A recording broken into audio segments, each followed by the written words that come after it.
जय Shri Jagannath. Sumita Behera story of poetry channel को आपण मानक स्वागत। आज आम शुणा श्रीजुक्त विभूति पट्टनायक एक कहानी चोराबाली। आसतु शुणा कहानी चोराबाली। निज मुह्यमान अतीतर अधाभुला अनुभूति गुड़िक उपरकू झुंकी पड़ी सूर्यकांत सिंहदेव भाबुथिले बाहरे अगस्ट प्रथमार्धर वर्षा अबाध्य शिशुर अस्थिरता भली बेले बेले चपल होई उठुची। झरका बाहरे दिशुथिबा केन्दु गछर प्रशाखारे से चपल वर्षार छंद होई उठिची बेलकु बेल अति निबिड़तर। उह कि वर्षा! झरकाटा बंद करदेले हुंता, किंतु भितरटाकू हठात श्रावण अमावास्यार अंधकार चमकी आसिबो। सुइच टिपिले आलुओ जळिबो नाही। इलेक्ट्रिक लाइन कटि जाइछि, टंका दिया होई न पारि नथिला। कथाटा चिंता कला बेलकू सूर्यकांतंकर रक्तवाही शिरा प्रशिरा गुड़िक हठात केमिति अचल होई पड़ती। मुखमंडल रक्तकणिका निर्जीव होई जाती। कि दुर्योग! राजबाटीर कोठा घरू चून छाड़ी गलानी। खमार घरे चेमेणिया चढ़ईंकर अशांत कलरोल। खबर कागज रे बाहरुछि राजांको भत्ता काटी देवा पई सरकार विचार करुछंती। सरकारंकर जे कि विचार! मिनिट को दुईटा कथा, सेकेंड को चारिटा योजना। राज्य गला, जमीदारी गला, जमी गला, प्रजा गले, कोठी गला, बेठी गला, बेगारी गला, आउ रहिले केवल से निजे तांकर अर्थहीन महाराजा उपाधि आउ बहुदिन होई आसीथिबा तांकर खर्चर स्रोत। क्षतिपूरण मिलुवा टंकारे चाकर चाकराणींकर खर्च भी उठुनी। सेथिरे पुणी 50 प्रकार चांदा भेदा दान। सूर्यकांत सिंहदेव बेलकु बेल अस्थिर होई उठुथिले। टिकयत शंकर प्रताप चेम्बर रु चिठी लिखिचंती बॉम्बेरू। पाठपढ़ा खर्च पाई 10,000 टंका पठेबाकू हेबो। कौन जे बेमती पढ़ा होउची? सूर्यकांत मनरे तांको निर्बोध शैशवर एक अविस्मरणीय स्मृति जागी उठुतला। राज्यर केते पंडितंक मध्यरु बहु बाछ विचार परे जने उच्च शिक्षित विद्वान लोक तांको गृह शिक्षक रूपे नियुक्त हेले। तांको पढ़ेइबाकू आसबा बेले से गोटी सुद्धा थरुथिबे। निश्वास घरे पशु नथिबो। केते कष्टरे केते साहस संचय करी शेषर से आरंभ करंती बिराधी बीरबर विशाल रत्नगढ़ अधीश्वर कहिबा हेउ आज्ञा। 7 थर एहिभଳି कहि सारिबा परे विरक्तरे से जेतेबेले आह बोली कहि दियंती शिक्षक महाशय सतजपरे कृत्यकृत्य। कुआडे गला से दिन, कुआडे गला से स्मृति। टिकायत शंकर प्रताप चिठी लिखिचंती 10,000 टंका पाई। राज्य गला परे भी खर्च कमाई चिठी लिखिबार अभ्यास जे से आज जाए करि पारि नांती। कुआडू आसीबो एते गुडे टंका? सूर्यकांत आहत अवरुद्ध सिंहबली कक्षर वायुमंडल को भाराक्रांत करी गोटाक गोटुआ लंबा निश्वास त्याग करने लगिले।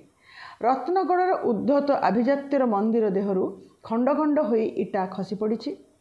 कौलिन्यर मीनार भुसुड़ी पड़ुछि आस्ते आस्ते। महाराजार उपाधिर अभिशाप नहीं सूर्यकांत केवल भावुंट चिंता करुछंती। सूर्यकांत आयत संध्यारे सेई प्राय अंधकार भितरे आहुरी अनेक समय बसी बोधुए भाभी थांते। हाथ में गोटे लफाफा धरी हठात से कक्ष भितर को पशि आसिला मेघमाला। लैंपटा टेबुल उपरे थोई दे मेघमाला चली जाउतिला। सूर्यकांत डाकिले, माला शुण। तापरे मेघमाला को से चेयर भितर बसिबाकू चेयर देहरे बसिबाकू इंगित देले। नीरवरे मेघमाला चेयर देहरे बसी पड़ी एक प्रश्नल दृष्टि रे चाहिला सूर्यकांत आड़कू। सूर्यकांत किछि कहले नाही। बोधुए किछि कहिबाकू से आगुर प्रस्तुत होई नथिले। से केवल अर्थपूर्ण दृष्टि रे चाहि रहिले मेघमालार मुहको। लैंपर स्वच्छालोकर मेघमालार मुह स्पष्ट देउछि। स्पष्टतर हेउछि तार आसन्न प्रौढ़त्वर स्वरूप। यौवन उत्तीर्ण हो जाइछि, ठीक तांको राज्य चलीगला परी। भीरु कुंठित पदक्षेपरे मेघमालार देह को ओह्लाई आसुची प्रौढ़त्व अति करुण भावरे, ठीक तांकर दुरावस्था भली। मेघमाला विख्यात महापात्र वंशर कुलबधू। 15 वर्ष तले तांको तृप्तिर हेमानल रे घृत देबाकू से आसीथिला। ସ୍ୱାମୀ ତାର ଦୁଃଖରେ ପାଗଳ ହୋଇଯାଇଛି ବୋଲି ଆଜି ବି ଜନମତ ତାଙ୍କ ବିରୁଦ୍ଧରେ ଅଭିଯୋଗ କରେ। କିନ୍ତୁ ସେ କେବେ ତାର ଅନୁସନ୍ଧାନ କରିନାହାନ୍ତି। ଯେଉଁଦିନ ସେ ଶୁଣିଲେ ମହାପାତ୍ର ବଂଶର ଉପବନରେ ଗୋଲାପ ଫୁଟିଛି, ସେଦିନ ସେ ପାଗଳ ହୋଇ ଉଠିଥିଲେ। ରାଜ୍ୟର ସବୁ ଗୋଲାପ ଫୁଲ ଉପରେ ରାଜାଙ୍କର ଦାବି ଏକ ପ୍ରାକ୍ ଐତିହାସିକ ସତ୍ୟ। ସେଥିପାଇଁ କିଏ ପାଗଳ ହେଲେ ସେ ଚିନ୍ତା କରିବେ କାହିଁକି? ଅନ୍ୟ ଇତର 100 ଜଣଙ୍କ ଭଳି ମେଘମାଳାର ନାରୀତ୍ୱ ତାଙ୍କର ଗୋଟିଏ ମଧୁଯାମିନୀକୁ ଆମୋଦିତ କରିଥିଲା। ସେ କଥା ଆଜି ବି ସ୍ମରଣ କଲେ ଦେହର ଲୋମକୂପରେ ଏକ ଅପୂର୍ବ ଶିହରଣ ସୃଷ୍ଟି ହୁଏ। ରାଜ୍ୟର ଧନ ସମ୍ପତ୍ତି, ପ୍ରଜା, ଶୁଭାକାଙ୍କ୍ଷୀ ସମସ୍ତେ ତାଙ୍କୁ ତ୍ୟାଗ କରି ଚାଲିଯାଇଛନ୍ତି। କିନ୍ତୁ ରତ୍ନଗଡ଼ ଆଭିଜାତ୍ୟର ମୁକ୍ତାବଶେଷ ଏଇ ମେଘମାଳା ଆଜି ବି ତାଙ୍କ ଦୁର୍ଦ୍ଦିନରେ ଅନ୍ଧାର ଘୋଷରା ଆଲୁଅ ଜାଳିବାକୁ ଲ୍ୟାମ୍ପ ନେଇ ଆସୁଛି। ମେଘମାଳା ଭଳି ଶତାଧିକ ରକ୍ଷିତା ନାରୀଙ୍କ ପାଇଁ ଖର୍ଚ୍ଚ ହଜାର ହଜାର ଟଙ୍କା। ସରକାରଙ୍କର ଦେୟ ସାମାନ୍ୟ କେତେ ଟଙ୍କାର, 1000 ଟଙ୍କାରେ ସେ ଦାୟିତ୍ୱ ତୁଲାଇବେ କିପରି? ସରକାର ରାଜ୍ୟ ନେଲେ, ଜମିଦାରୀ ନେଲେ, ଏମାନଙ୍କୁ ନ ନେଲେ କାହିଁକି? ସରକାରଙ୍କ ବିରୁଦ୍ଧରେ ସୂର୍ଯ୍ୟକାନ୍ତଙ୍କ ମନରେ ଏକ ଅହେତୁକୀ ପ୍ରତିହିଂସା ଜମାଟ ବାନ୍ଧି ଆସୁଥିଲା। ସେ କେବଳ ତଳ ଓଠକୁ ଉପର ପାଟିର ଦାନ୍ତରେ ଚାପି ନେଉଥିଲେ। କିଛି ସମୟର ନୀରବତାରେ ହଠାତ୍ ଆଘାତ କରି ମେଘମାଳା କହିଲା, ସରକାର ଦେଉଥିବା ଭତ୍ତାର ଦଶମାଂଶ ସ୍ୱେଚ୍ଛାରେ ତ୍ୟାଗ କରିବାକୁ ଅନୁରୋଧ କରି ଯେଉଁ ଚିଠି ଦେଇଥିଲେ, ସେ ସମ୍ପର୍କରେ ଆଲୋଚନା କରିବାକୁ ମୁଖ୍ୟମନ୍ତ୍ରୀ କାଲି ଡକାଇଛନ୍ତି। ମନେ ଅଛି ନା? ହଠାତ୍ ସଚେତନ ହୋଇ ସୂର୍ଯ୍ୟକାନ୍ତ କହିଲେ, ସତେ ତ। ମୁଖ୍ୟମନ୍ତ୍ରୀଙ୍କ ଭବନ। ଏକାନ୍ତରେ ସୂର୍ଯ୍ୟକାନ୍ତ ଭେଟିଲେ ମୁଖ୍ୟମନ୍ତ୍ରୀଙ୍କୁ। ଗରମର ଅତ୍ୟାଚାରରୁ ରକ୍ଷା ପାଇବା ପାଇଁ ଚେୟାର ବାଡ଼ରେ ପଞ୍ଜାବୀଟାକୁ ଝୁଲାଇ ଦେଇ ମୁଖ୍ୟମନ୍ତ୍ରୀ ବସିପଡ଼ି ସୂର୍ଯ୍ୟକାନ୍ତଙ୍କୁ କୁଶଳ ଜିଜ୍ଞାସା କଲେ। ହଠାତ୍ କଲିଂ ବେଲ୍ ବାଜିଲା। ବାହାରେ ମୁଖ୍ୟମନ୍ତ୍ରୀଙ୍କୁ କେହି ଖୋଜୁଛି, ଜରୁରୀ କାମ। ଅଳ୍ପ ସମୟ ଅପେକ୍ଷା କରିବାକୁ ଅନୁରୋଧ କରି ବାହାରକୁ ଉଠିଗଲେ ମୁଖ୍ୟମନ୍ତ୍ରୀ। ନିଜର ଏଭଳି ଅସହାୟ ଅବସ୍ଥାରେ ସୂର୍ଯ୍ୟକାନ୍ତଙ୍କର ଶିରାପ୍ରଶିରା କଣ୍ଟକିତ ହୋଇ ଉଠୁଥିଲା। ମୁଖ୍ୟମନ୍ତ୍ରୀ ହେଲେ ବି ଜଣେ ସାଧାରଣ ଲୋକ। ସେ ରତ୍ନଗଡ଼ର ମହାରାଜାଙ୍କ ପ୍ରତି ଖାତିର ନାହିଁ। ମୁଖ୍ୟମନ୍ତ୍ରୀଙ୍କ ପଞ୍ଜାବୀ ପକେଟରେ ଗୋଟିଏ 100 ଟଙ୍କିଆ ନୋଟ୍ ପରିଷ୍କାର ଦିଶୁଛି ବାହାରକୁ।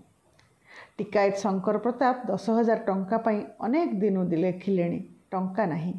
ସୂର୍ଯ୍ୟକାନ୍ତଙ୍କ ରାଜରକ୍ତରେ କେମିତି ଏକ ନିବିଡ଼ ଶିଥିଳତା ଆସିଗଲା। ସେ ବାହାରକୁ ଚାହିଁଲେ କେହି ନାହିଁ, ଆସିବାର ସମ୍ଭାବନା ବି କାହାର ନାହିଁ। ପଞ୍ଜାବୀ ପକେଟରୁ ଗୋଛାକ ନୋଟ୍ କାଢ଼ି ଆଣିଲେ ସୂର୍ଯ୍ୟକାନ୍ତ। ନିଜ ପକେଟରେ ରଖିବା ପୂର୍ବରୁ ମୁଖ୍ୟମନ୍ତ୍ରୀ ହଠାତ୍ ବ୍ୟସ୍ତ ଚଞ୍ଚଳ ଭାବରେ ପଶି ଆସିଲେ ଭିତରକୁ। ଏଭଳି ପ୍ରଥମ ଥର ପାଇଁ କରୁଥିବା କାର୍ଯ୍ୟରେ ଅନଭ୍ୟସ୍ତ ହାତ ହଠାତ୍ ସୂର୍ଯ୍ୟକାନ୍ତଙ୍କ ଥରି ଉଠିଲା। ନୋଟ୍ ଗୁଡ଼ିକ ବିଞ୍ଚି ହୋଇ ପଡ଼ିଲା ଚଟାଣ ଯାକ। ନାଲି ପକେଟ, ନିଜ ଖାଲି ପକେଟ ଆଉ ଚଟାଣରେ ନୋଟ୍ ଗୁଡ଼ିକର ଏଭଳି ବିପନ୍ନ ଅବସ୍ଥା ଦେଖି ମୁଖ୍ୟମନ୍ତ୍ରୀ ଅବାକ୍ ହୋଇଗଲେ। ସୂର୍ଯ୍ୟକାନ୍ତ ଥରୁଛନ୍ତି, ହଠାତ୍ କାନ୍ଦି ନ ଉଠିବାକୁ ଚେଷ୍ଟା କରୁଛନ୍ତି। କାହାଣୀ ତ ନିଶ୍ଚୟ ଭଲ ଲାଗିଥିବ। ମୋ ଚ୍ୟାନେଲ୍ ସହିତ ଯୋଡ଼ି ହୋଇ ରୁହନ୍ତୁ। ଆହୁରି ଅନେକ ବଡ଼ ବଡ଼ ସାହିତ୍ୟିକଙ୍କର ଆମେ କାହାଣୀ ଶୁଣିବା।